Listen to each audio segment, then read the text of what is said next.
L'efficacité de la puce M4. Enfin, elle n'est plus réservée à l'iPad Pro. Devant moi, j'ai les deux nouveaux Mac de bureau qui ont adopté la puce M4. Cette fois, le Mac mini avec un nouveau design et l'iMac avec de nouvelles couleurs. Dans le milieu, ces produits ont la réputation d'être assez solides. L'un est le meilleur rapport qualité-prix d'Apple et l'autre, c'est l'ordinateur Apple par excellence. C'est pas mal, non? Alors, quel est le meilleur rapport qualité-prix? Pour un nouvel achat? Ou si vous passez de PC à Mac, quel est le plus adapté? On va voir ça ensemble aujourd'hui. On commence avec le Mac mini, qui a perdu du poids et de la taille. Il est maintenant ultra compact. Par rapport à l'ancien modèle, la longueur des bords est passée de 19,7 cm à 12,7 cm. L'épaisseur, à cause du nouveau système de ventilation, est passée de 3,58 cm à 4,97 cm. Mais le poids a presque diminué de moitié. Il ne pèse plus que 650 grammes. C'est à peine la moitié du poids d'un MacBook Air 13 pouces. Et en plus, comparé à une Apple TV que vous posez sur votre meuble TV, il est à peine plus grand. Concrètement, ça veut dire que pour un bureau comme le nôtre, avec un espace limité, le nouveau Mac mini est forcément plus agréable à utiliser. Il prend moins de place. Et peu importe ce que vous voulez mettre à côté, vous serez content. Passons à l'arrière. La connectique du nouveau Mac mini a aussi changé. À l'arrière, il y a maintenant 3 ports Thunderbolt 4, un port HDMI et un port Ethernet. Avec la disparition du port USB-A, Mac passe enfin au tout USB-C. Le tout USB-C, logique. Bon, pour les anciens appareils, va falloir prévoir un adaptateur. L'autre chose qui a disparu, c'est le bouton d'allumage. Ils l'ont mis en bas, et ça fait débat. J'ai vu beaucoup de gens dire que c'est une position contre-intuitive. Mais perso, que ce soit pour moi ou mes collègues qui utilisent un Mac, la fréquence d'utilisation du bouton d'allumage n'est pas si élevée. D'une part, depuis que les Mac ont la puce M, en mode veille avec l'écran éteint, la consommation en veille est vraiment faible. En pratique, la consommation en veille de ce Mac mini est de 1 à 2 millièmes de watts. C'est une consommation très faible pour une nuit complète. D'autre part, le système macOS en lui-même ne coupe pas les applications en cours d'exécution quand il est en veille. Même avec un Mac mini qui a besoin d'un clavier externe, il suffit d'appuyer sur une touche pour réveiller tout le système instantanément. Le temps de démarrage est tellement rapide qu'il n'y a pas besoin de l'éteindre souvent. Mais on respecte vos préférences. Et si vous voulez éteindre, il y a toujours le bouton. On a testé pour vous. Comme le Mac mini est très léger, et que le bouton est légèrement en creux, il suffit de le lever un peu et de frotter. L'allumage fonctionne sans problème. Vous ne serez pas perdu. Si ça vous inquiète, testez-le en magasin. Vous verrez bien que ce n'est pas un problème de design majeur. C'est juste encore un compromis d'Apple en faveur du design. Et ça, Apple l'a fait plein de fois. C'est dans leur ADN. Sur la face avant du Mac mini, Apple a enfin ajouté des ports. Il y a 2 ports USB-C 3.0 et une prise casque 3,5 mm de haute impédance. En fait, ça résout le problème que j'avais avec le Mac mini. Avec 2 scénarios de connexion. Même si j'ai l'habitude de brancher le lecteur de carte et les écouteurs à l'aveugle, c'est forcément mieux pour les nouveaux utilisateurs. Ces ports à l'avant, montrent que la définition du Mac mini a changé. Ce n'est plus un simple outil pour le travail ou les études, mais aussi pour un usage de production légère. Les photos des photographes, la copie de fichiers des vidéastes, les musiciens, etc. seront plus fluides grâce à la nouvelle connectique. Plus pratique au travail. Et quand on regarde en profondeur ces changements, en fait, c'est à cause des changements de performance et de consommation apportés par la puce M4. C'est ça qui a tout changé. Alors, on va voir ce que cette puce M4 a dans le ventre. On commence par les tests du CPU. Par rapport au Mac mini avec la puce M2, le score Geekbench 6 multicore de la M4 est de 3830, et le multicore est de 14 918 points. Le score du CPU Cinebench 24 en un cycle est de 169, et le multicore est de 980. Par rapport à la M2, c'est une amélioration de 38,5% en single core, et 62,1% pour le multicore. Presque à égalité avec la M2 Pro. Au test GPU, le score de la M4 est de 58 207. Et au test Cinebench 24 de GPU en un cycle, le score de la M4 est de 3753 points, soit plus du double de la M2. Les performances dépassent aussi la M2 Pro haut de gamme. C'est clair. En pratique, j'ai pris un fichier d'un de nos tests, de Loyal Reviews, un projet de test de plus de 200 gigaoctets.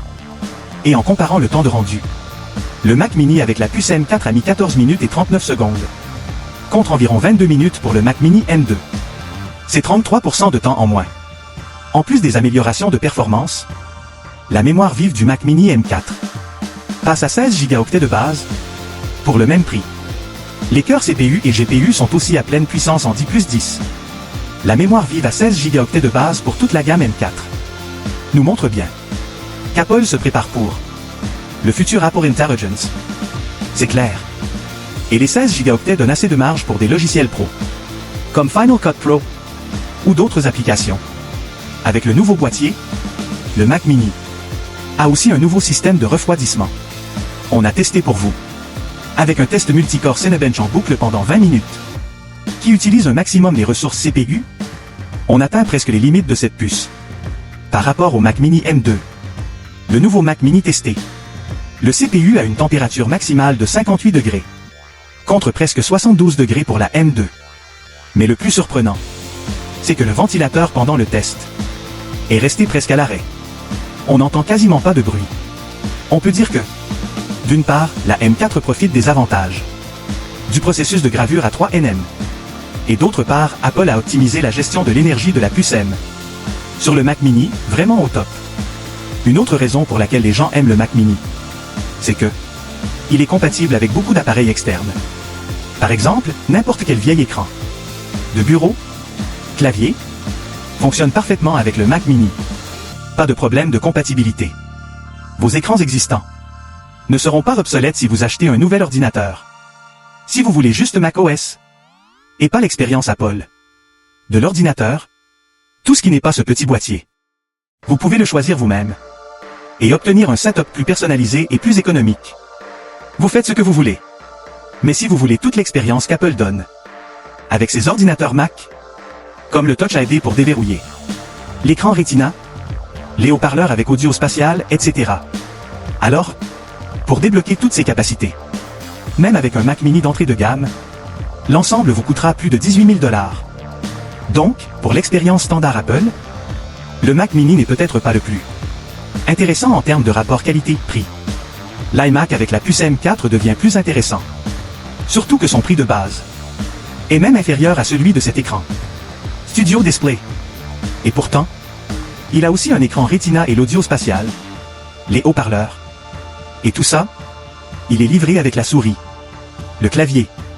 Si vous ne voulez pas seulement une mise à jour des performances, mais une expérience complète, vous devriez vraiment regarder l'iMac. L'iMac, son principal atout, c'est son magnifique écran. Toujours 24 pouces, avec une résolution 4,5K, écran Retina, c'est le standard Apple, et une luminosité maximale de 500 nits. Et c'est aussi la première fois que l'iMac propose l'option de verre nano-texturé. Le verre mat est plus adapté que le verre brillant pour les endroits avec des fenêtres, ou avec de la lumière directe à l'intérieur, etc. Choisissez l'option qui convient le mieux à vos besoins. Au-dessus, la caméra a été améliorée et passe à une nouvelle caméra 12 mégapixels avec Center Stage. Cadre centré. En plus de la fonction de cadrage automatique en vidéo, elle peut aussi calculer la perspective pour afficher la vue de votre bureau, en même temps que la vue de la personne. C'est une fonctionnalité aussi présente sur le Studio Display. De plus, cette année, toutes les couleurs de l'iMac sont moins saturées. Le dos de ce modèle vert est plus proche d'une couleur pastel, plus adapté pour une maison. On a aussi testé les performances de la puce M4 sur l'iMac par rapport à l'iMac M3.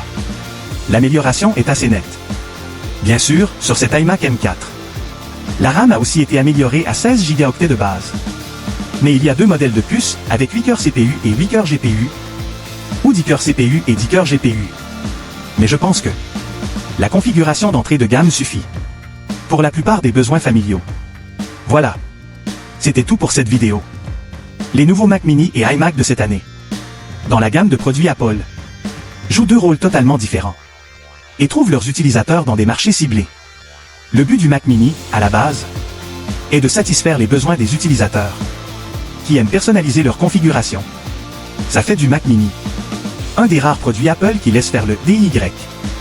Il ne vous force pas à acheter des accessoires ou des écrans Apple, et encourage même les utilisateurs à laisser libre cours à leur imagination pour créer leur propre configuration de bureau.